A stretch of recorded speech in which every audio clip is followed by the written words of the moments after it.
Olá, olá novamente, obrigado por estar com a gente outra vez. A busca pelo candidato perfeito é uma aventura de consciência, de informação, de mais busca por informação, por mais debate. Segue a gente na rede social, segue a gente no YouTube, ativa o sininho. Aí você vai receber, sempre que tiver um candidato novo por aqui, você vai receber a informação de que o programa começou, vai poder assistir, vai poder ver o debate novamente. Vai poder indicar o candidato caso goste do que ele fale. Vai poder indicar e dizer não gostei do que ele falou. Vamos lembrar, a gente está falando de deputado estadual, deputado federal, que normalmente se vota e se esquece. E a gente está tentando fazer com que sejam memoráveis as falas, para que você vote com consciência. Esse é um serviço do Jornal Pará para você, portanto, pode parar de votar sem consciência. E hoje a gente começa conversando com a deputada estadual, doutora Heloísa, candidata à reeleição pelo PSDB. Muito obrigado por ter aceitado o convite, doutora. Prazer é meu, Nelson, agradecer a todos aí da equipe do Pode Parar, porque vocês entraram num nicho importantíssimo, dar voz e vez aos deputados estaduais e aos candidatos a deputados estaduais. Em geral, você entra nos grupos, né, de WhatsApp, a turma só está lá naquela polêmica e polarização direita-esquerda, presidência da República, e esquece que é aqui, no miúdo, que se resolve grande parte da situação. Infelizmente, eu faço a mesma pergunta que você fez há pouco. Em quem você votou em 2018? A maioria não lembra. 95% não lembra em quem votou. Isso já é um absurdo por si só. Que dirá lembrar em quem prometeu. Exatamente. Depois, os 5% que lembram em quem votou não acompanharam a atividade desse deputado. Né? Então, meu candidato votei, ganhou. O que é que ele fez de bom, de ruim? Ele se ausentou, ele mostrou a cara, ele foi para cima. Né? O que faz um deputado? Acho que é uma coisa que a gente precisa começar a conversar sobre. Mas se a intenção é convidar, se a intenção é entender, conhecer o candidato, a pergunta que nunca falha aqui: quem é a doutora Heloísa? Ok, eu sou a filha do meio, de 3 irmãos, né? Eu sou médica, cardiologista, fiz especialização em cateterismo cardíaco e hemodinâmica e tenho uma felicidade enorme de ser a primeira médica da região norte do Brasil a implantar estente coronário. Uma técnica que à época foi revolucionária, a gente substituiu, na maior parte das vezes, a cirurgia de ponte de safena, que era a única opção que o paciente tinha.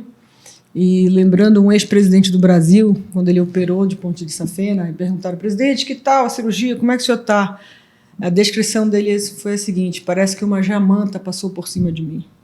Tamanha violência que é ainda a cirurgia de peito aberto, como a gente chama, né? Então, quando você vem com uma técnica nova, que hoje é um catéter fininho que a gente coloca aqui nesse ponto da radial, né, catéter infantil, e vai lá e consegue operar o coração e resolver 90% dos casos, é muita tecnologia, muita modernidade, muito conforto para o paciente.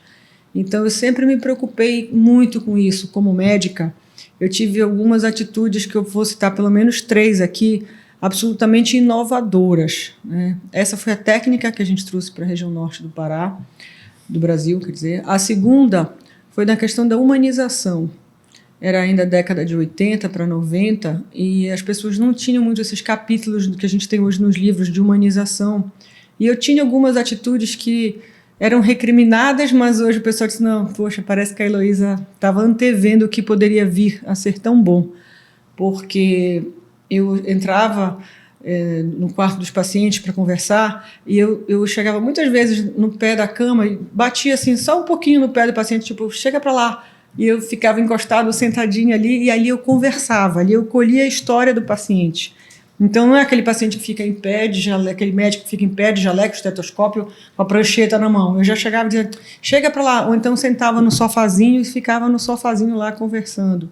Isso já diminui a distância, né, de uma vulnerabilidade tão grande que é você estar internado. A segunda coisa era no plantão, num hospital privado, que tinha uma emergência, eu dava plantão lá, na emergência, e o meu plantão, o segurança tinha muito trabalho. Não com os pacientes, comigo, porque eu deixava todo paciente ficar com acompanhante. Dizia, não, fica um pouquinho com acompanhante que vai melhorar mais rápido. Aí daqui a pouco ela vinha o segurança, tirava todo mundo. Doutora, não pode, é ordem do hospital. Eu falei, não, eu entendo, pode deixar. Daqui meia hora, todo mundo lá dentro de novo. E hoje os capítulos mais modernos da medicina mostram que na UTI o ideal é que fique 24 horas um acompanhante. A gente já tem vários hospitais que praticam isso, né? Aqui no Pará também. Porque sabe que a recuperação é mais rápida se você tem alguém de confiança, alguém do teu lado emocional, alguém que te passa segurança para enfrentar esses momentos tão difíceis. E a UTI, te falo porque já fiquei 24 horas internada, ela é de uma solidão infinita. É você com você mesmo, lutando pela vida, atravessando momentos difíceis. Então é um lugar muito delicado. As pessoas têm que ser bem selecionadas para trabalhar num local assim. Não é só ter técnica e conhecimento, né, mas ter sensibilidade. Bom, não é uma profissão fácil, mas se não bastasse, ainda inventou esse caminho político. Qual o sentido disso? Qual o porquê disso? Tem uma ligação bem legal, vou esclarecer aqui. Quando eu tinha 14 anos de idade, meu pai sentou os filhos e perguntou um para um, né, o que queria ser da vida. Aí, quando chegou a minha vez, eu falei, bem, eu queria ser freira, o senhor não deixou, eu também não quero mais. Já trabalho em comunidade. Perdão, quantos anos? 14. Tá bom, ainda dava tempo. Dava tempo, mas eu já estava fazendo trabalho comunitário, né? Naquela época a gente não dizia nem comunidade, nem periferia, aqui em Belém a gente chamava de baixadas, né? Então eu já fazia o meu trabalho na baixada, eu já acompanhava lá, já me envolvia com essas pessoas, assim, com outro mundo, diferente um pouco do meu, mas um mundo que tem gente, né, que tem pessoas, e eu queria muito participar e entender as razões e os porquês de tanta diferença. Então, eu sempre fui muito investigativa, muito curiosa, né? Eu sempre fui uma leitora voraz, desde que acho que eu aprendi a ler com 6, 8 anos de idade, eu sempre fui uma leitora voraz, e tentava esclarecer os porquês. E aí fiz muita amizade, ia para lá, e aí a gente dava aula de catecismo, e varria o barracão, se envolvia mesmo com várias outras pessoas e várias realidades distintas. Mas eu falei, já que eu não vou ser freira, eu quero ser ou médica ou política. Aí meu pai foi muito sábio, conduzir um filho, né, adolescente, falou, olha só, eu acho que tu pode ser uma grande médica, eu vejo que tu tem jeito para coisa, e política, a cada 4 anos você vai ter que fazer um vestibular. E na política você pode entrar em qualquer idade, mas é muito mais difícil começar uma faculdade de medicina com 65 anos. Então, fica a sugestão. A sugestão foi acolhida e fiz uma carreira na medicina espetacular. Foram 25 anos de luta diária, dedicadíssima, né? Implantando o serviço. Hoje a gente tem o Hospital das Clínicas 24 horas para cateterismo e para unidade coronária, tem a Unimed, tinha ali na Gentil o INCOR, tem o Hospital Ofir Loyola. Então, tudo isso eu tive a grata satisfação de poder implantar entre os anos de 95 e 2000, provavelmente foi por aí. E depois eu entrei para ser técnica da urgência e emergência da CESPA. Fiz o concurso do Estado, passei, né, fui ser técnica da urgência e emergência. E lá foi muito legal, porque primeiro me falaram assim, olha, é um DAS pequeno, é um salário baixo, R$ 1.800. Tu és uma médica tão renomada, né? E como é que vai ser? Eu falei, eu quero, porque eu quero implantar no SUS o que eu consigo fazer na saúde privada. E aí depois disseram assim, mas tem mais um problema. O teu coordenador é um enfermeiro. Aí eu falei, eu não tenho problema com hierarquia, eu sei trabalhar bem com equipe, pode deixar. Aí foi uma beleza, porque eu saí com o meu papelzinho de síndrome coronariana aguda debaixo do braço, protocolo, 1, colocar tanto de soro com tanto de monocordil, 2, verificar a pressão, 3, dar isordil, 4, não sei o que. E aí saía pregando nas urgências e emergências do estado inteiro, os hospitais pequenos, né? E a gente treinava a equipe e pregava na parede, literalmente para o pessoal não esquecer. E assim a gente foi fazendo, e depois vieram as UPAs, o SAMU para implantar os leitos de urgência e emergência. Fui fazendo a minha praia, e um dia o governador Simão Jatene me chamou, né, e perguntou se eu queria assumir, ou se eu podia assumir interinamente o cargo de secretária adjunta, que ia ficar vago e ele precisava nos 3 meses para pensar numa outra pessoa para colocar lá. Aí eu falei, quero, eu me lembro até que eu falei para ele, eu falei, estou muito motivada, foi essa palavra que eu usei, e o cargo coube em mim, assim, feito uma luva, né? Eu fiquei, em vez de 3 meses, eu fiquei 6 anos.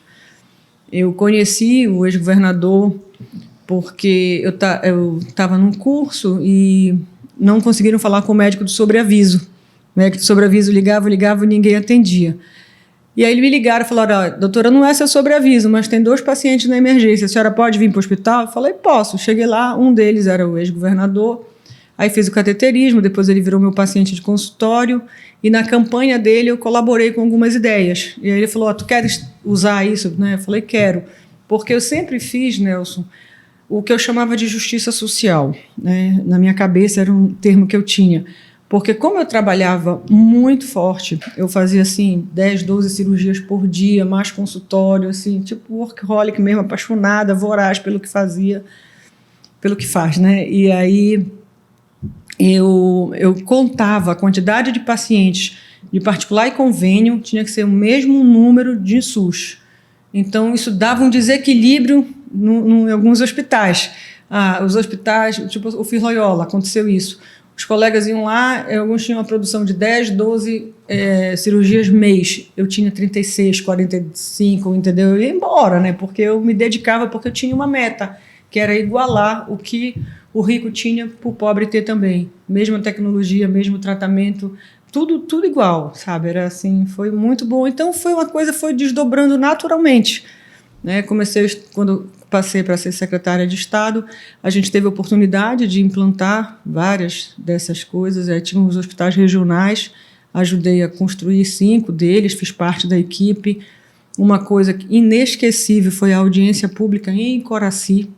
Ali eu disse, não, eu preciso amadurecer a minha ideia de realmente ocupar um cargo político, né, uma cadeira como deputado estadual, porque eu participei como técnica de uma audiência pública, mas eu conduzi de forma muito profícua, digamos assim, né, para a população de Coraci entender que a gente ia implodir o Hospital Velho, ficar 4 anos apertado nos hospitais pequenos alugados, mas a gente teria um hospital digno para os próximos 50 anos de vida e deixar esse legado, não para a doutora Heloísa, mas para os filhos e netos das pessoas que lá habitam, toda aquela região do Daico, né, do distrito de Coraci e Outeiro.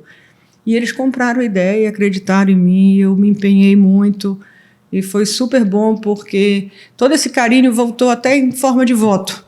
Quando eu me candidatei, foi o 2º distrito onde eu tive mais votos. Primeiro foi a primeira zona aqui, né, no centro da cidade, e segundo foi o distrito de Coraci e Outeiro, que eu tenho certeza que foi esse abraço carinhoso que a população soube reconhecer.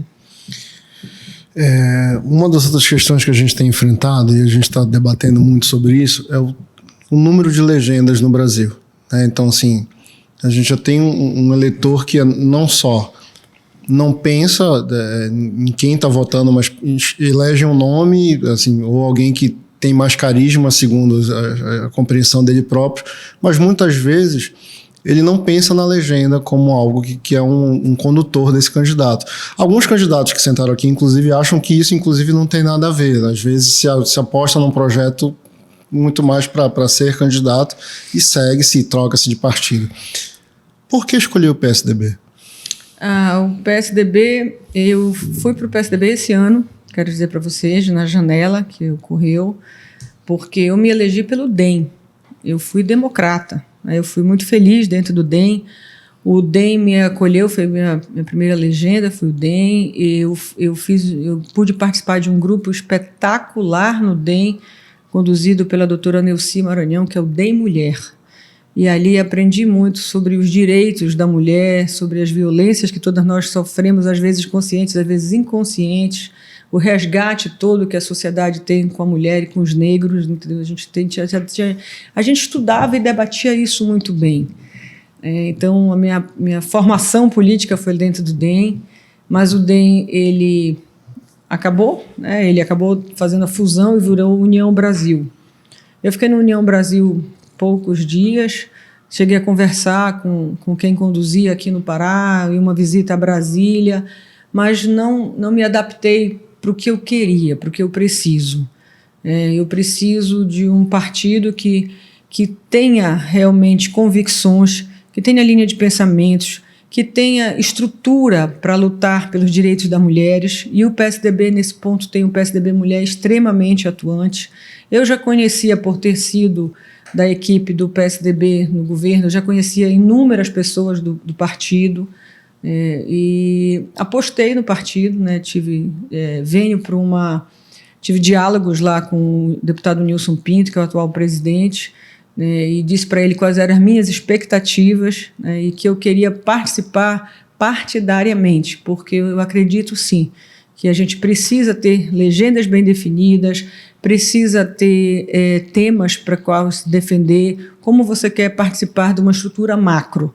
E aí tem uma militância muito forte do 45 no Estado, por toda a história do PSDB no Pará. Então ficou muito fácil, né, de eu ganhar, de eu decidir fazer essa tomada de decisão, e mesmo sabendo que eu ia para uma das chapas mais duras de eleição. Mas você vem para uma chapa disputadíssima, onde você vai disputar voto a voto com teus colegas de legenda, mas você tem condições de disputar, entendeu? Você tem...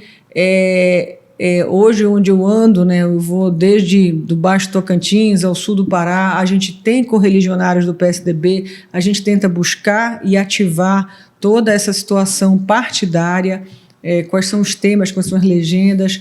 Então, a escolha do PSDB se deu por aí, por esse caminho, por ter uma história no Pará. Tem um caminho ideológico também? Tem os valores que o partido prega? Você sente essa afinidade? Sinto.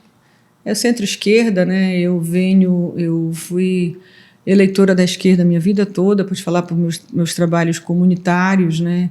Então, tenho todo orgulho de falar isso, de ir para os comícios da Direta Já, feliz daquele que pôde participar, que já estava aqui na época do Ulisses Guimarães, de Tancredo Neves, entendeu? Então, são figuras emblemáticas do Brasil que não nos deixam abandonar os verdadeiros sonhos de democracia, os verdadeiros sonhos de desenvolvimento, né, de desigualdade. Então, eu venho dessa escola aí, e no PSDB, alguns elementos, algumas pessoas têm isso muito na veia. O que a gente precisa é dar um choque lá no partido, para poder o partido voltar a acreditar nas linhas que debate que tem.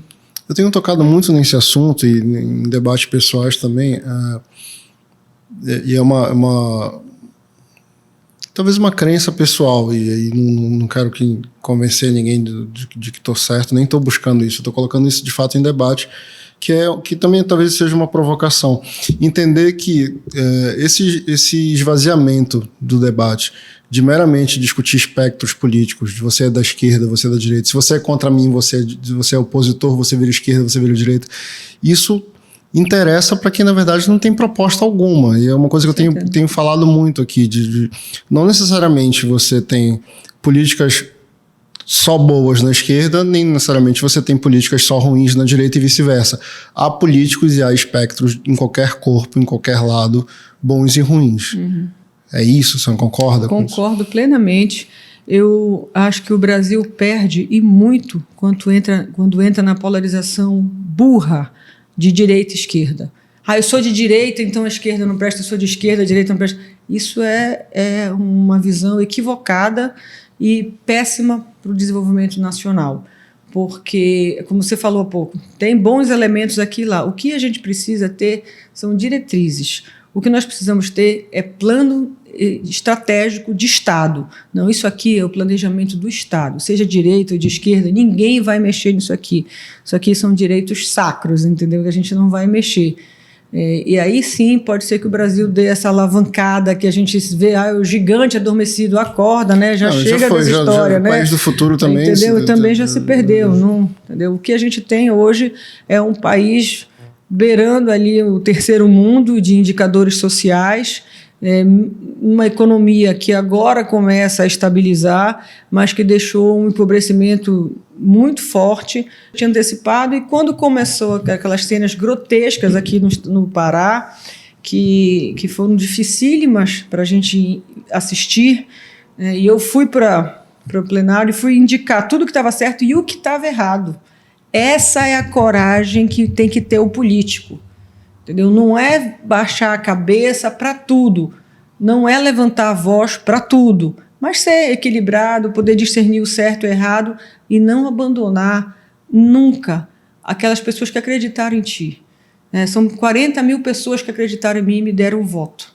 Agora, se Deus quiser, serão mais ainda, entendeu? Mas a gente tem que ter respeito e consideração, além de compromisso com o eleitor.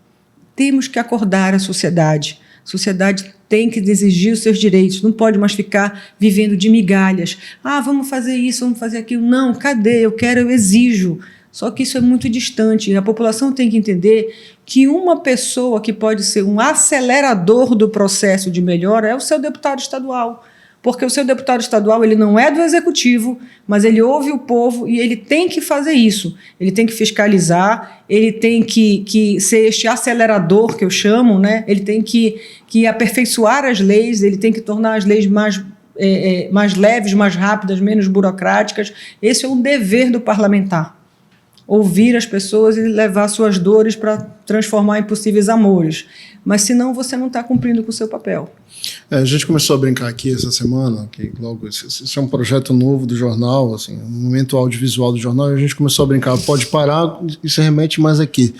Isso remete a repar, né? Isso remete a eleitores que se confundem com torcedores.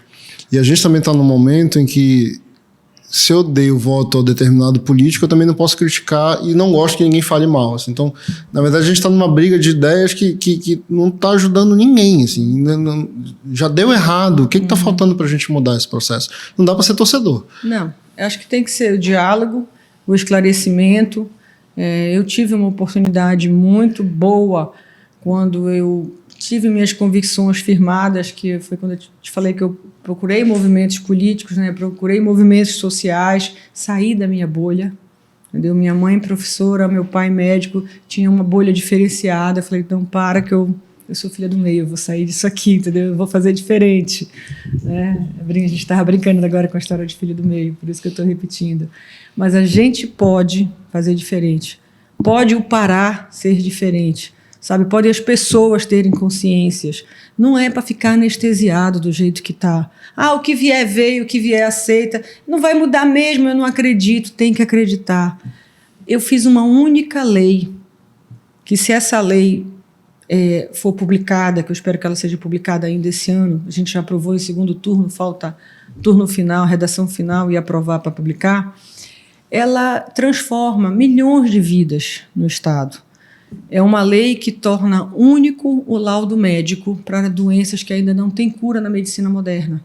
Então, se você tem síndrome de Down, se você tem esquizofrenias incapacitantes, fibrose cística, esclerose lateral amiotrófica, doenças, entendeu? Patologias, síndromes, que ainda não têm cura, mas você vai ter aquele laudo definitivo. Todos os anos você vai apresentar o mesmo laudo, com a data de 22, com a data de 2023, mas é aquele laudo. Você vai parar de botar as pessoas para cumprir penitência, de ter que ir para a fila do SUS, de mendigar uma consulta especializada, de se humilhar para poder conseguir esse laudo. Quando termina, que consegue o benefício, já está na hora de começar tudo de novo. O Pará pode mais. A gente precisa fazer diferença. Entendeu? Então, assim, se a Heloísa passou aqui e fez 18 leis, entre elas a lei do laudo único, entre elas a lei do Márcio Lilás, entre elas outras leis que defendem as mulheres, né, que a gente faz esse resgate aí importante com a sociedade, com as causas femininas. Dentre as coisas que as pessoas não sabem o que faz o deputado, e a gente está falando aqui de um Pará que não se reconhece num Brasil, ou que não se sente agraciado, não se sente representado. A gente está falando de um momento da política em que existe uma provocação, um ataque a todas as casas, como se elas não pudessem existir, não precisassem existir, não existisse esse poder fiscalizador. E aí, quando eu provoco um deputado estadual aqui, ele olha para mim e fala assim, mas isso é um problema do deputado federal, quem tem que resolver isso aí é o deputado federal. as esferas precisam estar nessa provocação. Não dá para... Mas não é porque quem tem que resolver isso é o deputado federal que não está mexendo com o meu estado. Como é que a gente faz isso? Ao contrário, a gente precisa de pontes entre os entes, entre os atores, diversos atores, para que a gente consiga reivindicar um Pará melhor. A gente precisa empoderar a Assembleia Legislativa com pessoas de mente aberta, compromissadas e que queiram rapidamente resultados. Não dá mais para ser aquela política, eu vou fazer, eu vou mandar, eu estarei enviando, eu prometo que vou tomar providências. Não, acabou, não tem mais tempo de esperar. A sociedade precisa mudar, precisa, sabe, sacudir isso daí. E aí o deputado estadual, ele atua no estado do Pará, mas ele representa o Pará. Eu vou a Brasília e eu tomo as causas federais para mim. E isso é possível? É possível. Por que não fazem? Entendeu? Olha só, eu vou te dar um exemplo. Quando eu fui para lá, aí falei assim, quando teve a reunião dos deputados, logo no início, falaram assim, que pasta você quer presidir, que pasta você quer atuar, qual comissão que você quer fazer? Eu falei, eu quero a presidência da Comissão de Saúde, por razões óbvias, e é a minha praia, né? Tal. Tanto que hoje a pessoa fala, deputado da saúde. Que bom que a saúde tem uma deputada. Que bom que eu represento os trabalhadores da saúde. Que bom que eu consigo melhorar a saúde pública do estado do Pará. E aí falaram, não pode ser da pasta da saúde, porque já tem um outro colega que é médico, que é da base do governo, que já é reeleição, então vai ficar com o teu colega essa pasta. Eu falei, dá para ser vice-presidente? Pode. Então, vice-presidente, ok. Aí eu falei, então agora eu quero a pasta do turismo. Não, o turismo já está ocupada por outra deputada que teve mais voto que você e também é da base do governo. E você não é da base do governo. Então, assim, os critérios, né, que a gente torna aqui transparentes. Né, os critérios técnicos de futebol, né, de técnicos parlamentares, está difícil. Entendeu? E aí disseram, olha, mas tem uma pasta aqui que é a pasta de emancipação, fusão administrativa dos municípios do estado do Pará. Manda aí, tá? Manda para cá. Aí me tranquei com uma equipe numa sala pequenininha e fomos ver que durante 20 anos não tinha nenhum decreto legislativo aprovado dentro da casa da Assembleia Legislativa. E eu fui atrás do porquê, lembre, eu e meus porquês, né? Porquê e tal. E fui andar nos distritos. E foi espetacular. Entendeu? Você vê hoje distrito que tem 30 mil habitantes, que é muito mais pujante a economia lá, entendeu? As pessoas têm um trabalho muito melhor que às vezes que a sede, que ficou pequena, mas o benefício todo chega para a sede. Quando chega o asfalto, é a sede que é asfaltada, quando chega a ambulância, é ali que fica a ambulância, e aí ali estão a turma, não digo que não são nem dos esquecidos, são dos excluídos, porque parece que a floresta é tão grande que engole aqueles homens que ali habitam. Né? Então, tudo isso a gente tem que mostrar. E eu fui trabalhando. Conclusão, Nelson, tivemos 10 decretos legislativos aprovados que não tinha acontecido nos últimos 20 anos.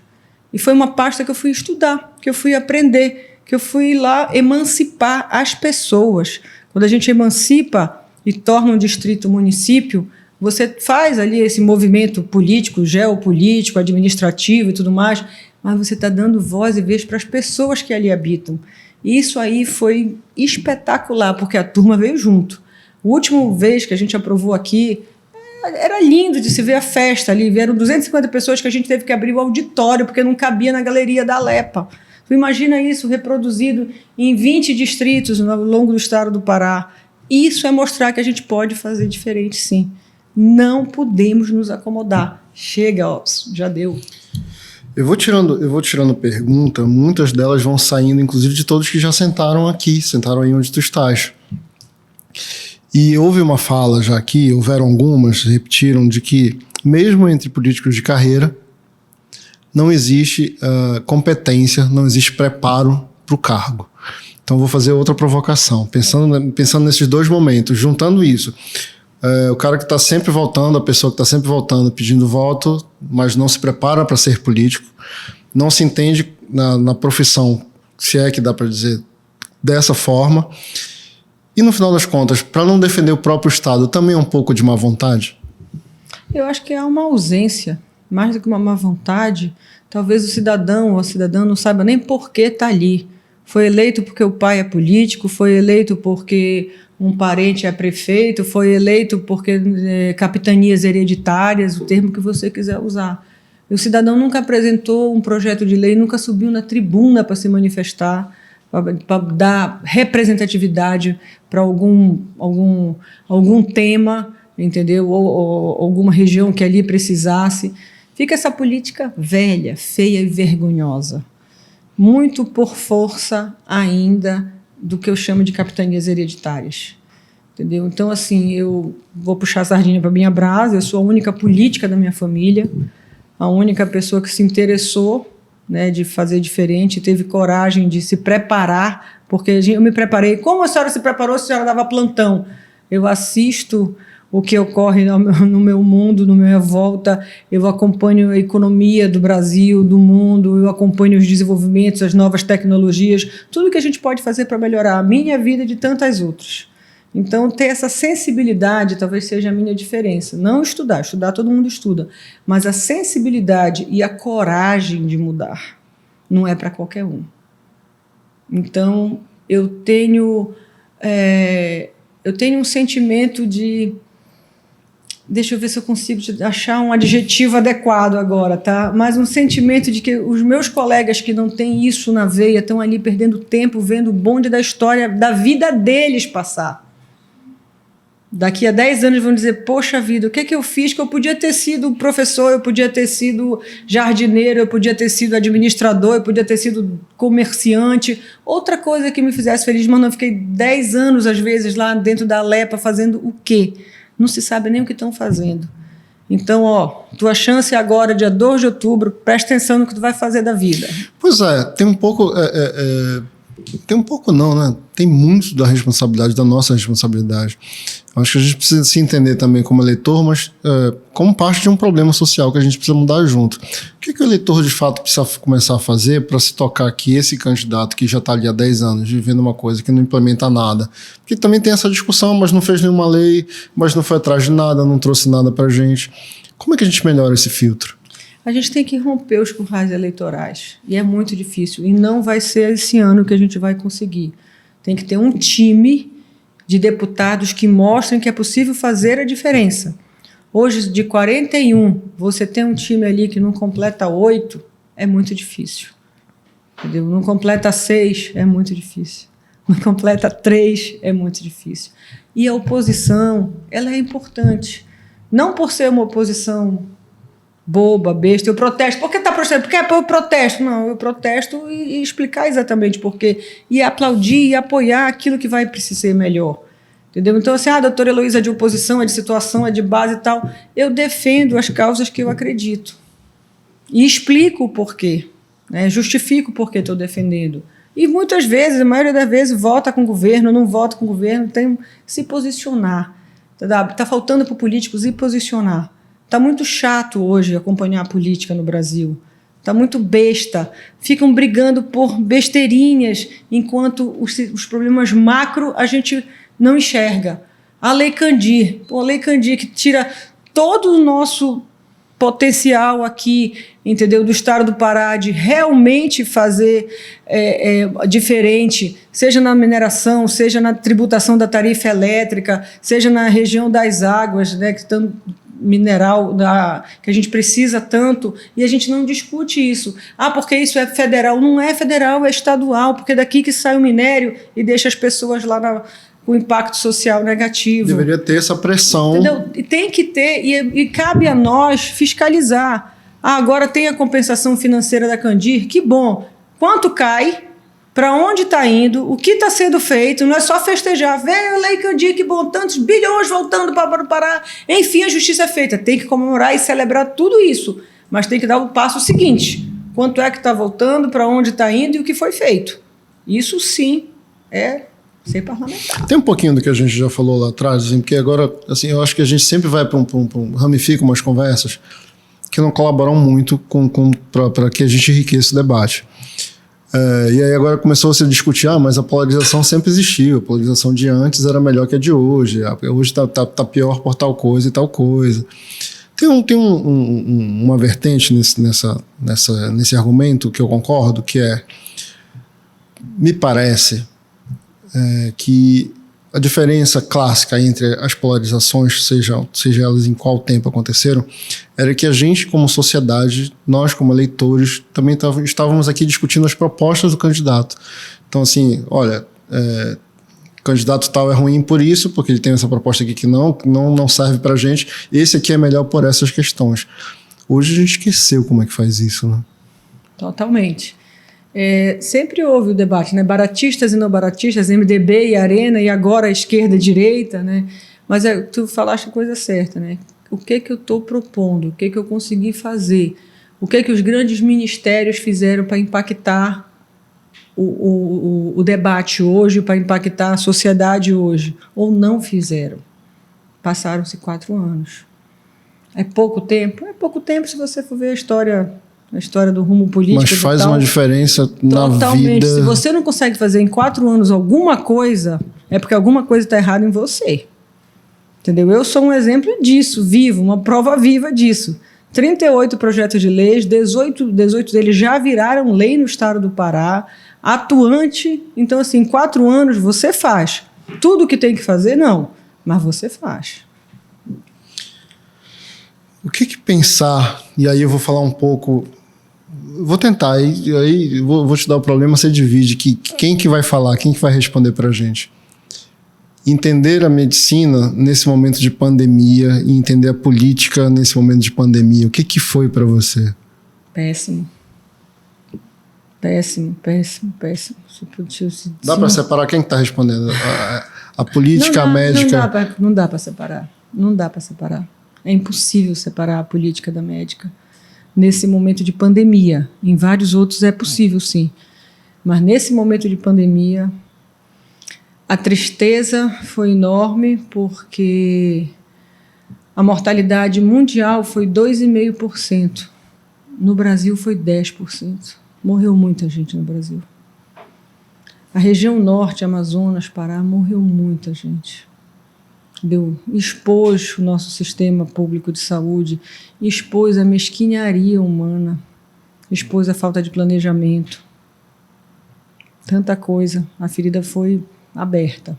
Foi fundo.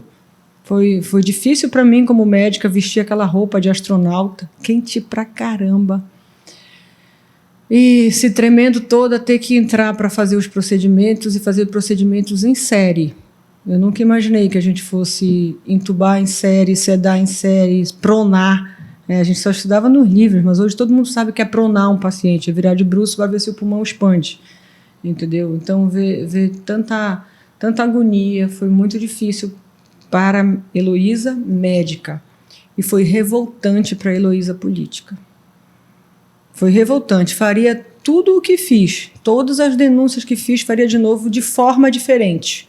Acho que fui agressiva, acho que fui abusiva, acho que falei de forma até, não vou te dizer leviana, mas fui muito contundente. Faria diferente agora. Na linguagem, não nos atos. Entendeu? Nos atos, jamais. Eu gravei um vídeo de forma... Né, quem não viu aí, um dia, não sei se vai encontrar, mas foi um não dia tá que mais realmente... disponível? Não sei te dizer, tem até que ver se está disponível ou não nas redes sociais, eu deixei lá na época. Não sei se ainda está. Mas foi um dia que eu saí das emergências, né, que eu fiz vistoria como um grupo de políticos, e no dia seguinte a gente foi no hangar e, tipo assim, tinha muita vaga sobrando e o resto do povo amontoado dentro e fora das emergências. Aí nesse dia explodiu tudo junto. Explodiu a Heloísa, cidadã, deputada, médica, entendeu? E assim, que bom que eu fiz isso, porque hoje eu consigo estar muito mais inteira, muito mais forte aqui. Mas foram 2 anos que eu tive uma via crucis danada. As emendas não saíram, tudo estava mais lento, foi processo aparecendo, pedido de cassação de mandato. Foi feio o negócio, rapaz. Pois tem uma coisa na tua fala que é muito importante, aí eu preciso puxar de volta, porque a gente tu estás no PSDB, que tem a ver com os ideais, tem a ver com as coisas que tu acreditas, mas muitos dizem que hoje é um partido sem identidade, sem a mesma força. Então, e tu estás vindo exatamente na contramão disso, mostrando, dizendo, olha, não é bem assim. E se a legenda não funciona, eu estou funcionando e a gente faz o movimento junto. É fácil de explicar, Nelson. Sucessão.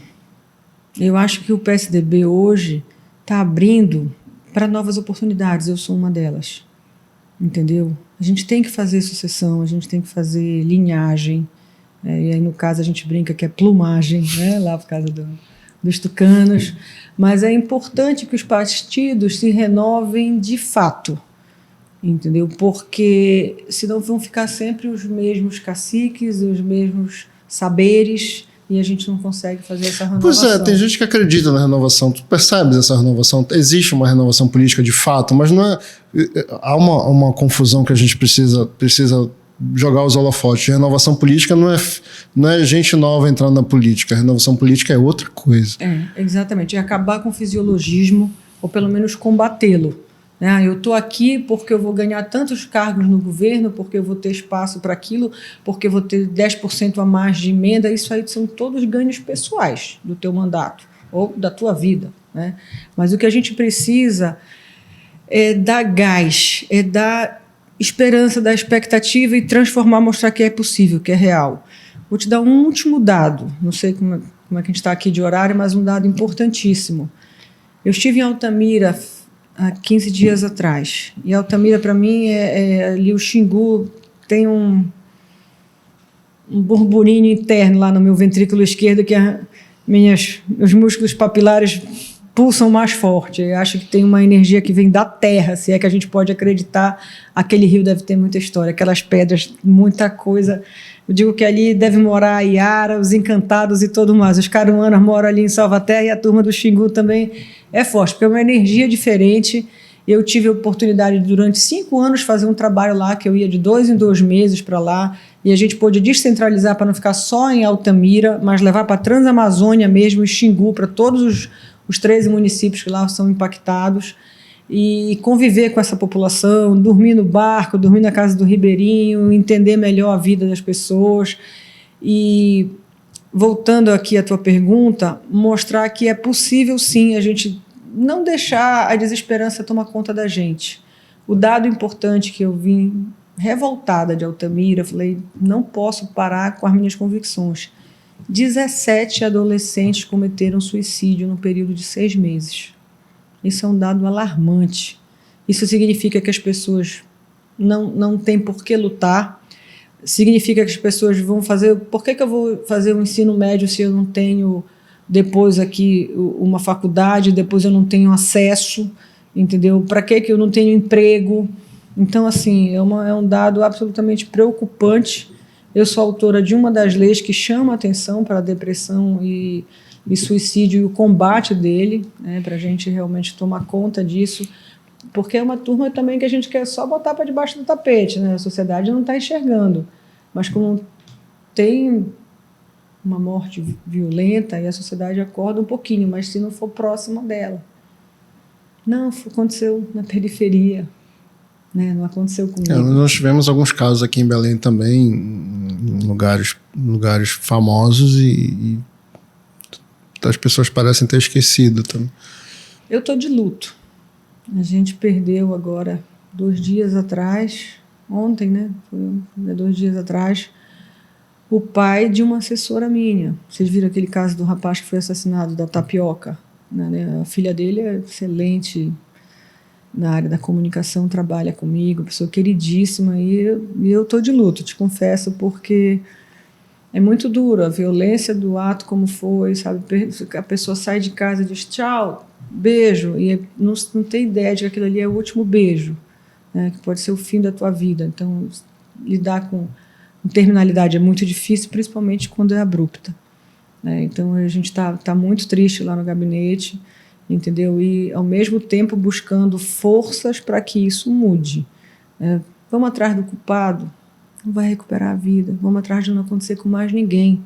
Foi o pai de uma amiga minha, mas e quando acontece com o pai daquela? E a gente já tem essa luta há algum tempo. Lá na Alepa, um dos projetos de lei é para que a gente olhe pelos filhos do feminicídio. Porque quando tem um feminicídio, a gente vai tentar entender todo o contexto de violência contra a mulher. Os órgãos estatais, federais, todo mundo vem no aparelho para dar aquela assistência naquele momento. Parece que depois de um tempo também acabou de fazer o luto, acabou de resolver o problema, vai voltando à sua vida, te vira e te assume. E como é que ficam esses filhos? O pai vai preso, a mãe está morta. Para onde vai essa turminha? Agora, essa semana, não sei quando exatamente esse programa vai ao ar, mas essa semana houve um caso aí de alguém que teve um problema no assalto ou alguma coisa assim, e voltou para casa e fez a própria família de refém. Né? Então, assim, e a foto era temerosa, porque era o pai fazendo o filho de refém para não. Então a gente está indo para um lugar de verdade. Barbárie.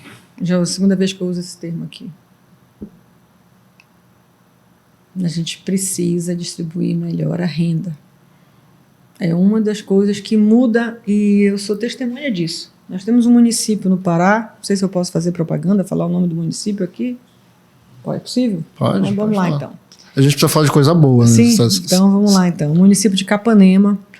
O município de Capanema tinha indicadores de violência no ano de 2008, um indicador, e agora no ano de 2022, outro indicador. O que fez, mudar essa realidade lá?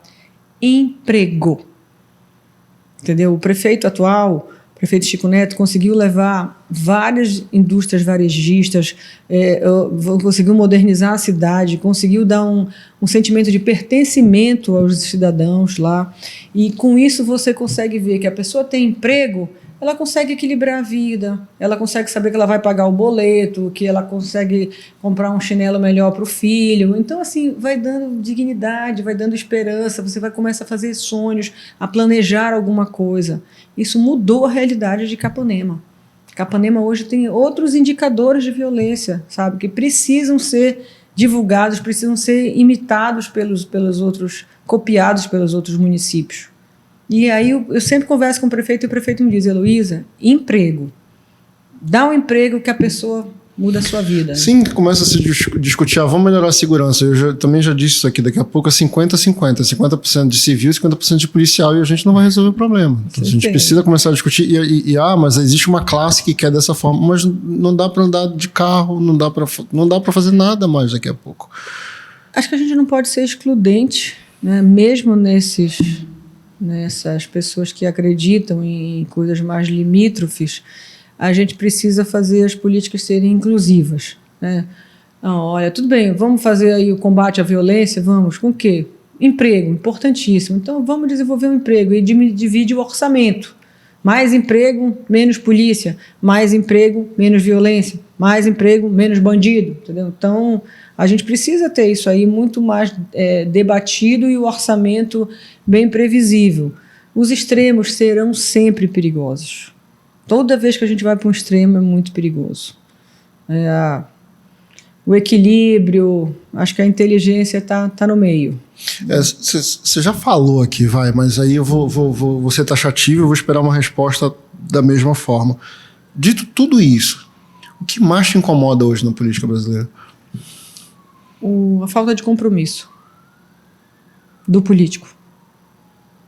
É o que mais me incomoda. A pessoa se elege e diz: estou com emprego garantido 4 anos, partiu. Estou com uma responsabilidade por 4 anos, ficou. Entendeu? A falta de compromisso do político é o que mais me...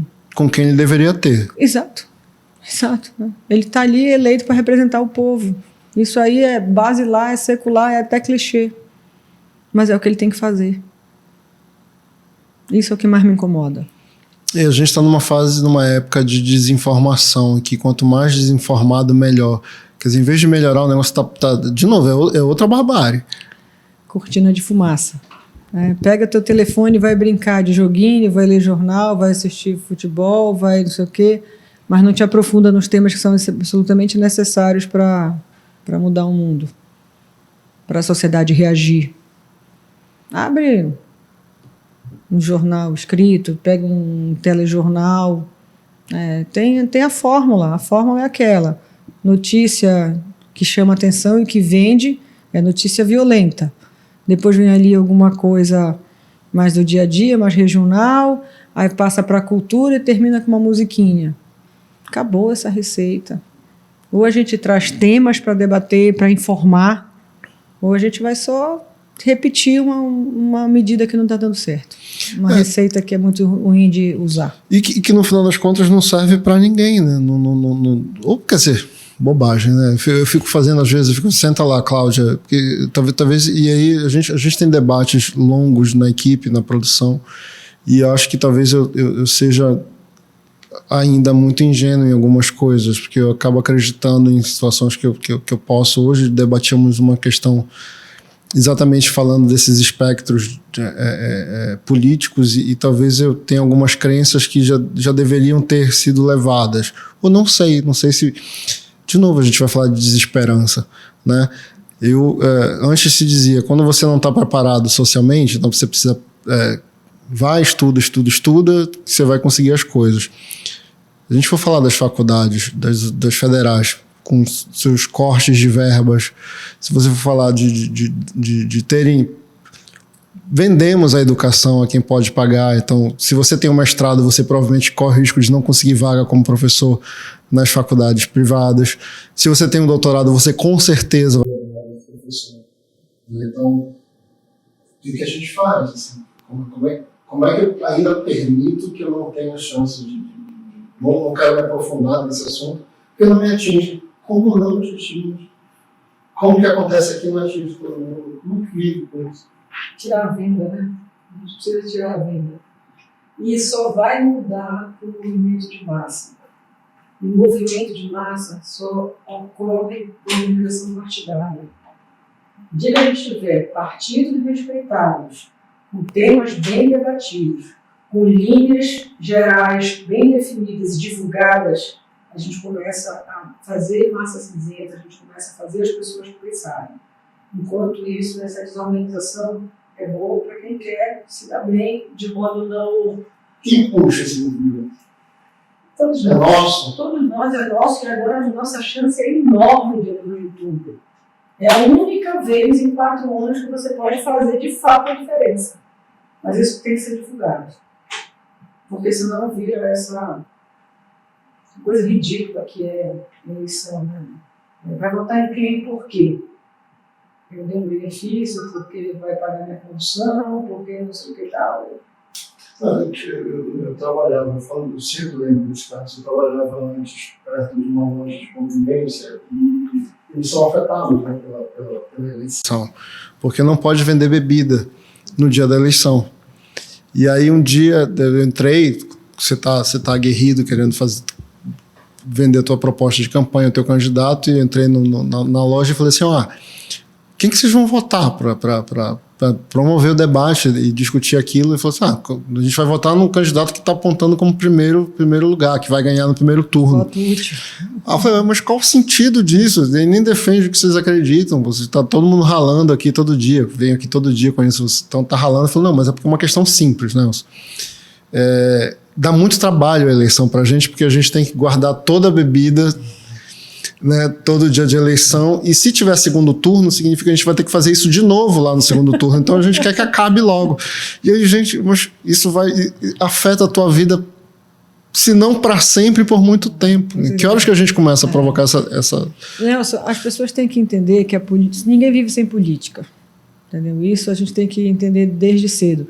Se hoje a gente está aqui, tem energia elétrica, tem água filtrada, tem asfalto na porta, tem carro que vai e tal, é política. Foram políticas públicas que foram investidas nesse território que a gente vive. Então as pessoas têm que entender isso e têm que aprender a lutar pelos seus direitos coletivos. O cara da loja que você falou agora de conveniência estava pensando só no trabalho que ele ia ter naquele dia, naquele domingo. Os próximos 4 anos, que se dane. Não importa, não chega até mim, chega até você sim. Mas isso tem que se empoderar dessa informação, entendeu? A pessoa tem que entender o que está acontecendo.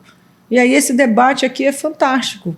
E tem que fazer esse debate no bairro, e tem que fazer esse debate na escola, tem que fazer esse debate no clube, tem que fazer várias formas de debate. Tirar realmente as pessoas do modo robô que estão hoje. Isso não é mimimi, isso não é bobagem. Não, isso não... A gente está só fazendo um relato real da situação.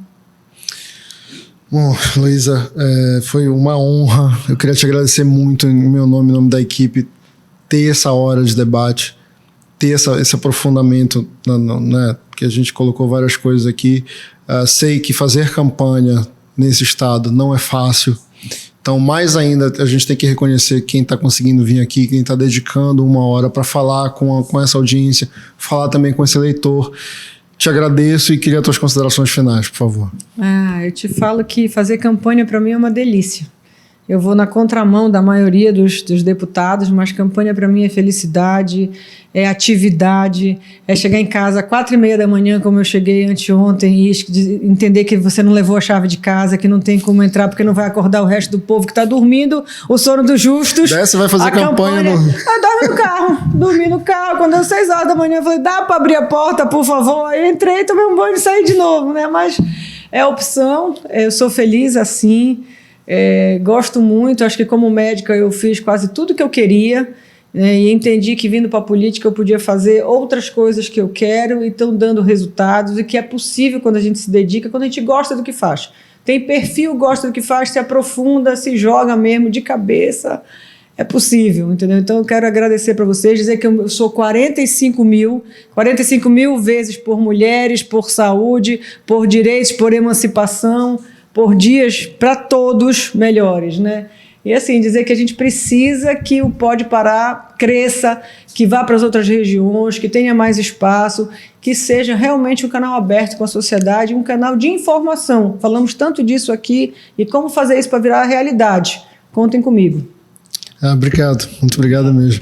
Gente, é isso.